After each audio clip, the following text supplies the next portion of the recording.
আজ অফিসে দেরি করে ছুটি দেওয়ার জন্য এবং বৃষ্টি শুরু হওয়ার জন্য নিখিল একাই বাস স্ট্যান্ডে দাঁড়িয়েছিল। এই বৃষ্টিটা যে কখন থামবে কে জানে। অসহ্য, একটা গাড়িরও হদিশ নেই। ঠিক সেই মুহূর্তে একটি অটো এসে থামলো। আরে দাদা, কোথায় যাবেন? বাঁচা গেল এতক্ষণ পরে। দাদা বলছিলাম রতনপুরে যাবেন কি? রতনপুর? তা আসুন। গাড়িটা চলতে শুরু করলো, কিন্তু রতনপুর থেকে কিছুটা আগে গিয়ে থেমে গেল। আরে দাদা, গাড়ি থামালেন কেন? আরে দাদা, আমি আর যেতে পারবো না, এই পথটা আপনাকে হেঁটেই যেতে হবে। আরে দাদা, আমাকে তো আবার ফিরতে হবে নাকি? পেট্রোল যা আছে তা আমার। তা আপনি আমাকে আগে বলেননি কেন? তাহলে আমি অন্য গাড়ি দেখতাম। আরে দাদা, এরকম হবে তা আমি কি করে জানবো? মাত্র 10 মিনিটেই তো রাস্তা। নিখিল আর কথা না বাড়িয়ে হাঁটতে শুরু করলো। কি ঝামেলাটাই না পড়া গেল। এবার আমাকে আবার 10 মিনিট হাঁটতে হবে। কার মুখ দিকে যে উঠেছিলাম! একে তো এত অন্ধকার, তা অবশ্য চাঁদের আলো আছে। নিখিল একা একা হাঁটতে লাগলো। সময় একটা হাত তার পিঠের উপর এসে পড়ল। কে কে?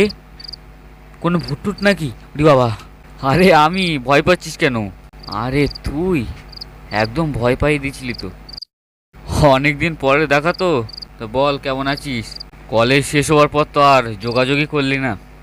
আরে তোর ফোনে কতবার ফোন করেছি, কিন্তু প্রতিবার ব্যস্ত বলছে। এই তো কালই করেছিলাম।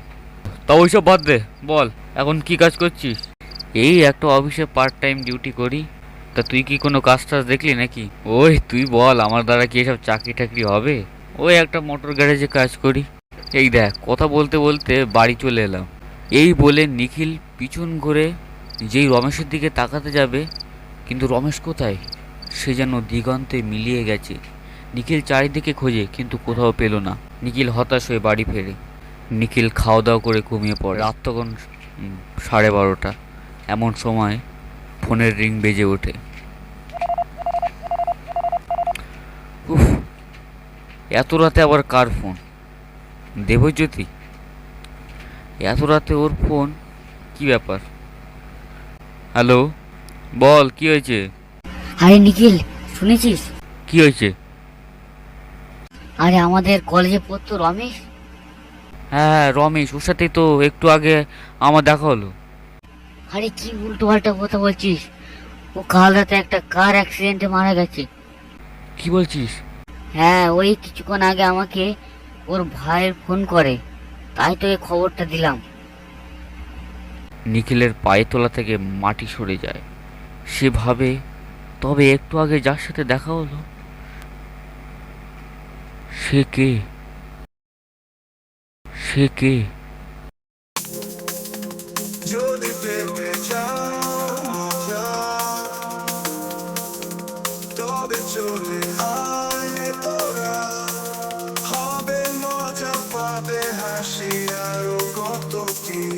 Bangla cartoon, Bangla cartoon, Bangla cartoon, Bangla cartoon, Bangla cartoon, Bangla cartoon, Bangla cartoon, Bangla cartoon.